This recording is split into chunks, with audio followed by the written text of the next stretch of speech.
Hey, this is a pretty quick video, I hope. Something I discovered while going through my collection of old circuit boards. I found a circuit board that had this little circuit board attached to it with a small 5-pin ribbon cable, and I was curious as to what it was. I thought maybe it was a Bluetooth connection. I didn't know what at the time the circuit board had come out of. I just generally take things apart when they don't work or unfixable or I don't care about them, and toss the circuit board in my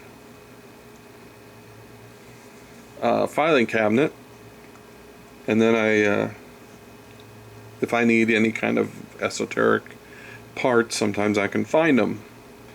And so I took this thing out, and if you noticed it, if you can read it, it's a Samsung WDF210M, and it's a 802.11 G and N network card.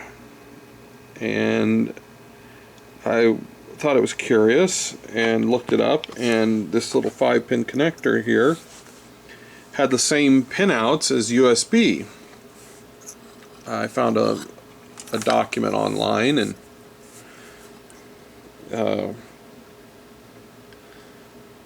it basically said that was a USB connection. And when I took this and turned it over, there were 4 soldering pads on here, and they were also labeled the same as USB. And so what I did was I just cut a solder, or a USB cable, and soldered them. They're actually marked. You just match the pinouts, and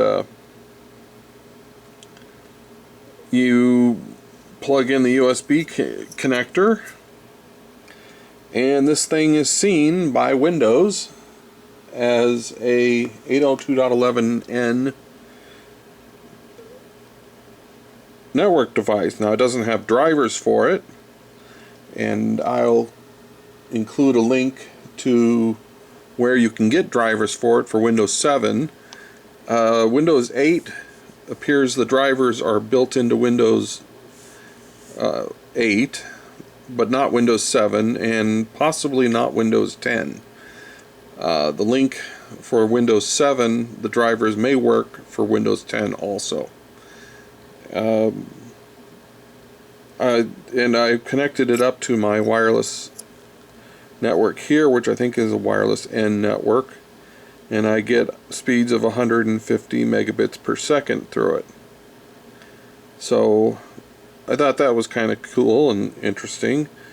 And also, I will put in the description what this came out of, and you might find it in similar Samsung Blu-ray disc players. So there you go. Thanks for watching.